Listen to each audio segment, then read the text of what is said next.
Hello everyone, welcome to Madhab cooking world. আজকে নতুন আরেকটি রেসিপি নিয়ে আপনাদের সামনে হাজির হয়েছি। আজকে চলুন চকলেট লাভারদের জন্য চকলেট বরফি রেসিপি শেয়ার করছি। এত সহজ, এই বরফিটা বানাতে যেমন সহজ, খেতেও তেমনি মজার। চকলেট বরফি বানানো যদি একবার শিখে যান তাহলে আর বাইরে থেকে চকলেট কিনে খাওয়ার কোনো প্রয়োজন হবে না। চলুন রেসিপিটি শেয়ার করি। প্রথমে আমি একটা প্যানে দিয়ে দিচ্ছি 150 গ্রাম পরিমাণে দুধ। এখানে জাল করা দুধটা ব্যবহার করছি, আর দুধটা কিন্তু ঠান্ডা আছে। জাল করা দুধটা ঠান্ডা অবস্থায় দিয়ে দিচ্ছি, আর এখনও কিন্তু আমি চুলার জালটা দিইনি। তো চুলার জাল করার আগেই এই উপকরণগুলো একসাথে মিশিয়ে নিতে হবে।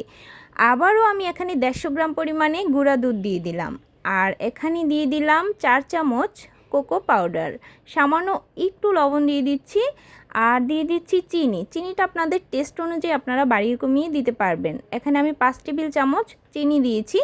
এবার সবগুলো উপকরণকে খুব ভালোভাবে মিশিয়ে নিতে হবে, আর অবশ্যই চুলা জাল করার আগে এই উপকরণগুলোকে মিশিয়ে নিতে হবে। সবগুলো উপকরণ খুব ভালোভাবে মেশানো হয়ে গেলে চুলাটা অন করে দিব, আর অন করার পর চুলার আঁচটা একদম কমে রেখেই সবগুলো উপকরণ নাড়াচাড়া করতে থাকবো। আর এখানে 2 টেবিল চামচ ঘি দিয়ে দিচ্ছি। তো ঘিটা ভালোভাবে একটু মিশিয়ে নিচ্ছি, আর চুলার জালটা অবশ্যই কমে থাকবে। তো এই অবস্থায় একটু সময় নিয়ে খুব ভালোভাবে মিশিয়ে নিচ্ছি। আর দেখুন আস্তে আস্তে কিন্তু ঘন হওয়া শুরু করেছে। যতক্ষণ না পর্যন্ত একটা খুব আঠালো ভাব চলে আসছে ততক্ষণ পর্যন্ত কিন্তু এভাবেই নেড়েচেড়ে মিশিয়ে নিব। আর দেখুন এখনও কিন্তু একটু জলজলে ভাব আছে, আরেকটু স্টিকি হতে হবে। তো দেখুন আমি নাড়াচাড়া করে এই যে ঠিক এরকম হতে হবে, যেমন স্প্যাচুলার সাহায্যে নাড়ার ফলে একটু লেগে লেগে আসছে এরকমভাবে। তো আমি খুব ভালোভাবে টানিয়ে নিয়েছি। নামিয়ে নেওয়ার পর যে মোল্ডে সেট করব সেই মোল্ডে একটা পাতলা পলি দিয়ে দিচ্ছি। পাতলা পলিটা দেওয়ার ফলে চকলেটের মিশ্রণটা দেওয়ার পর যখন শুকিয়ে যাবে তখন কিন্তু উঠাতে আর কোনো অসুবিধা হবে না।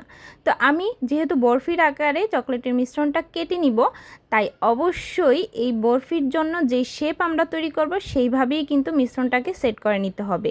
তো আমি 4 কোণা করে একদম সমান করে সেট করে নিচ্ছি। তো আমি পরবর্তীতে যখন একটু লেগে আসছে তখন স্প্যাচুলার মধ্যে একটুখানি তেল মেখে নিয়েছি, যাতে খুব ভালোভাবে উপরটা সমান করা যায়। তো তার ফলে কিন্তু খুব ভালোভাবে সমান করে নিয়েছি। এবার এর উপর দিয়ে কিছুটা বাদাম কুচুনো দিয়ে দিচ্ছি। বাদামটা কিন্তু দিলে চকলেট বরফিটা যখন একটু কামড় দিবেন তখন কিন্তু বাদামটা যখন দাঁতে লাগবে তখন খেতে ভীষণ মজার লাগে। তো অবশ্যই বাদাম, যেই বাদামটাই আপনার হাতের কাছে থাকুক না কেন, এভাবে একটু কুচি কুচি করে কেটে উপর দিয়ে একটু স্প্যাচুলা দিয়ে আবারও একটু চাপ দিয়ে বসিয়ে দিচ্ছি, যাতে বাদামগুলো একটু ভিতরে সেট হয়ে যায়। তো এভাবে সেট করে নেওয়ার পর আমি প্রায় 2 ঘন্টার মতো নর্মাল ফ্রিজে রেখে দিয়েছিলাম।